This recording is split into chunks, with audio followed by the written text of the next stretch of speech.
नमस्कार. आज मी कच्च्या कैरीची आंबट गोड चटणी बनवणार आहे. त्यासाठी लागणारे साहित्य आहेत. ही एक कच्ची कैरी घेतलेली आहे, ही छोटासा खोबऱ्याचा तुकडा घेतलेला आहे, थोडासाच गूळ घेतलेला आहे आणि थोडा कांदा घेतलेला आहे, लसण घेतलेला आहे आणि ही थोडीशी कोथिंबीर घेतलेली आहे. गूळ टाकायचा असला तर टाकू शकतात, नाही तर नसेल टाकायचं तर टाकू नका.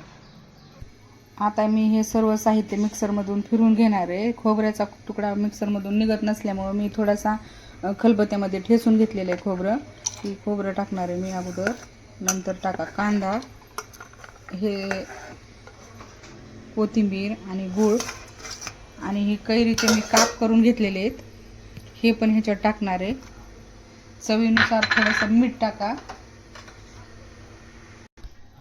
एका कैरीला 1 चमचा चटणी टाका. थोडीशी हळद पण टाका, म्हणजे छान कलर दिसतो. आता मिक्सरला टोपण लावून घ्या आणि फिरवून घ्या. आता मी हे सर्व मिश्रण मिक्सरमधून काढून घेतलेलं आहे एका बाउलमध्ये. आता ह्या मिश्रणाला आपल्याला तडका द्यायचा आहे. त्याच्यासाठी मी घेतलेलं आहे थोडंसं तेल. तेल तापल्यानंतर आपण त्याच्यात टाकू 1 चमचा मोहरी. मोहरी तडतडल्यानंतर गॅस बंद करून घ्या आणि ह्या मिश्रणामध्ये घ्या.